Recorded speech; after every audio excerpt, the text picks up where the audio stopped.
Hello, Winooski, and welcome to another episode of The Miraculous Journey of Edward Tulane by Kate DiCamillo. Thank you so much to Candlewick Press for their permission to read aloud their books during the COVID pandemic. We are jumping in with chapter 17.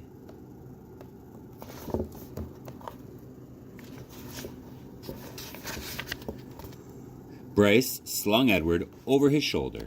He started to walk. "I come to get you for Sarah Ruth," Bryce said. "You don't know Sarah Ruth. She is my sister. She's sick. She had her baby doll made of china. She loved that baby doll. But he broke it. He broke it. He was drunk, and he stepped on that baby's head and smashed it in 100 million pieces. Them pieces were so small I couldn't make them go back together. I couldn't. I tried, and I tried." At this point in his story, Bryce stopped walking and shook his head and wiped his nose with the back of his hand. "Sarah Ruth ain't had nothing to play with since. He won't buy her nothing. He says she don't need nothing. He says she don't need nothing because she ain't gonna live. But he don't know." Bryce started to walk again. "He don't know," he said. Who he was not clear to Edward. What was clear was that he was being taken to a child to make up for the loss of a doll. A doll. How Edward loathed dolls. And to be thought of as a likely replacement for a doll offended him. But still, it was, he had to admit, a highly preferable alternative to hanging by his ears from a post. The house in which Bryce and Sarah Ruth lived was so small and crooked that Edward did not believe at first that it was a house. He mistook it instead for a chicken coop. Inside, there were 2 beds and a kerosene lamp and not much else. Bryce laid Edward on the foot of one of the beds and then lit the lamp.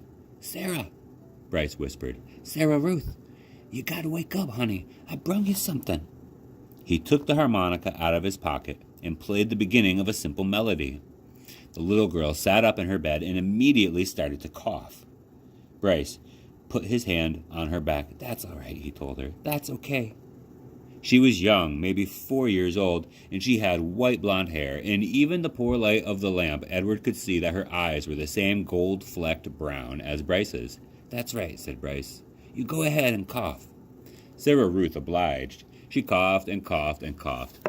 On the wall of the cabin, the kerosene light cast her trembling shadow, hunched over and small. The coughing was the saddest sound that Edward had ever heard, sadder even than the mournful call of the whippoorwill. Finally, Sarah Ruth stopped. Bryce said, "You want to see what I brung you?" Sarah Ruth nodded. "You got to close your eyes." The girl closed her eyes. Bryce picked up Edward and held him so that he was standing straight like a soldier at the end of the bed. "All right, you can open them." Sarah Ruth opened her eyes, and Bryce moved Edward's china legs and china arms so he looked as if he were dancing. Sarah Ruth laughed and clapped her hands. "Rabbit," she said. "He's for you, honey," said Bryce. Sarah Ruth looked first at Edward and then at Bryce, and then back at Edward again, her eyes wide and disbelieving. "He's yours." "Mine?" Sarah Ruth, Edward was soon to discover, rarely said more than one word at a time. Words, at least several of them strung together, made her cough. She limited herself. She said only what needed to be said. "Yours," Bryce said. "I got him special for you." This knowledge provoked another fit of coughing in Sarah Ruth, and she hunched over again. When the fit was done, she uncurled herself and held out her arms. "That's right," said Bryce, and handed Edward to her. "Baby," said Edward Ruth. She rocked Edward back and forth and stared down at him and smiled. Never in his life had Edward been cradled like a baby. Abilene had not done it, nor had Nellie, and most certainly Bull had not. It was a singular sensation to be held so gently, and yet so fiercely, to be stared down at with so much love.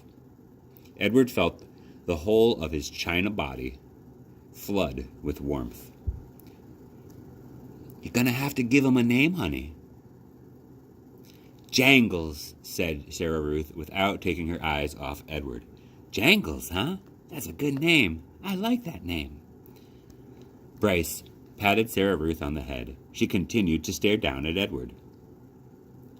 Hush, she said to Edward as she rocked him back and forth. From the first minute I seen him, said Bryce, I knew he belonged to you. I said to myself, that rabbit's for Sarah Ruth for sure. Jangles, murmured Sarah Ruth. Outside the cabin, thunder cracked, and then came the sound of rain falling on the tin roof. Sarah Ruth rocked Edward back and forth.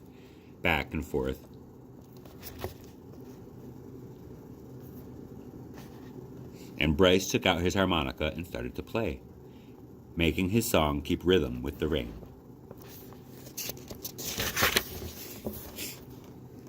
Chapter 18.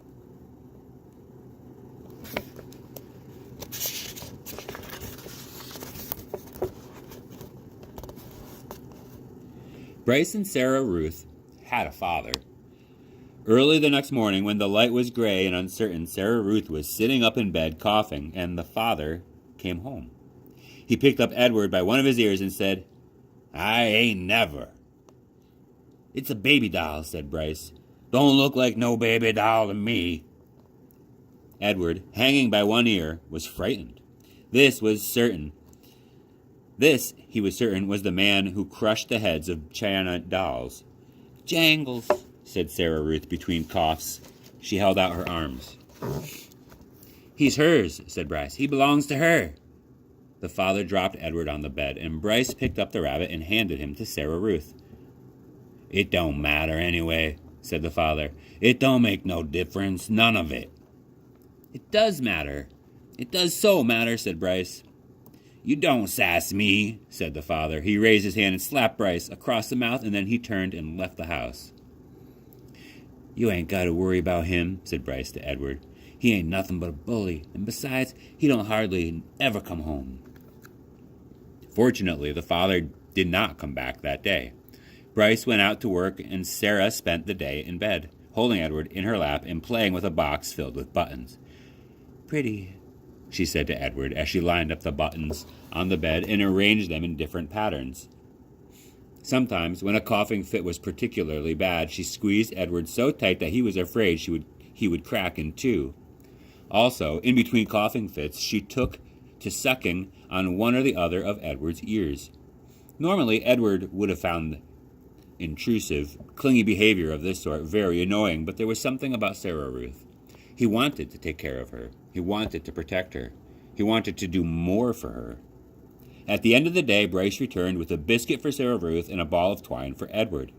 Sarah Ruth held the biscuit in both hands and took small, tentative bites. You eat that all up, honey? Let me hold Jangles, said Bryce. Him and me, we got a surprise for you. Bryce took Edward off in the corner of the room, and with his pocket knife, he cut off lengths of twine and tied them to Edward's arms and feet, and then tied the twine to sticks of wood. See, all day I've been thinking about it, said Bryce. What we're going to do is make you dance. Sarah Ruth loves dancing. Mama used to hold on to her and dance her around the room. You eating that biscuit? Bryce called out to Sarah Ruth. Uh-huh, said Sarah Ruth. You hold on, honey. We got a surprise for you. Bryce stood up. Close your eyes, he told her. He took Edward over to the bed and said, Okay, you can open them now. Sarah Ruth opened her eyes. Dance, Jangles, said Bryce. And then, moving the strings with the sticks with one hand, Bryce made Edward dance and drop and sway. And the whole while, at the same time, with his other hand, he held onto the harmonica and played a bright and lively tune. Sarah laughed and laughed. She laughed until she started to cough, and then Bryson laid Edward down and took Sarah Ruth in his lap and rocked her and rubbed her back. You want some fresh air? He asked. Let's get you out of this nasty old air, huh? Bryce carried his sister outside, left Edward lying on the bed, and the rabbit, staring up at the smoke-stained ceiling, thought again about having wings. If he had them, he thought, he would fly high above the world to where the air was clear and sweet, and he would take Sarah Ruth with him. He would carry her in his arms. Surely, so high above the world, she would be able to breathe without coughing. After a minute, Bryce came back inside, still carrying Sarah Ruth. "She wants you too," he said. "Jangles," said Sarah Ruth. She held out her arms, so Bryce held Sarah Ruth, and Sarah Ruth held Edward, and the three of them stood outside. Bryce said, "You gotta look for falling stars. Them are the ones with magic." They were quiet for a long time, all three of them looking up at the sky. Sarah Ruth stopped coughing. Edward thought that maybe she had fallen asleep. "There," she said, and pointed to a star streaking through the night sky. "Make a wish, honey," Bryce said, his voice high and tight. "That's your star. You make a wish for anything you want." And even though it was Sarah Ruth's star, Edward wished on it too. And we're going to stop there after chapter 18. Next time, chapter 19. I hope you enjoyed today's reading of The Miraculous Journey of Edward Tulane. Thanks again for joining us, and see you next time.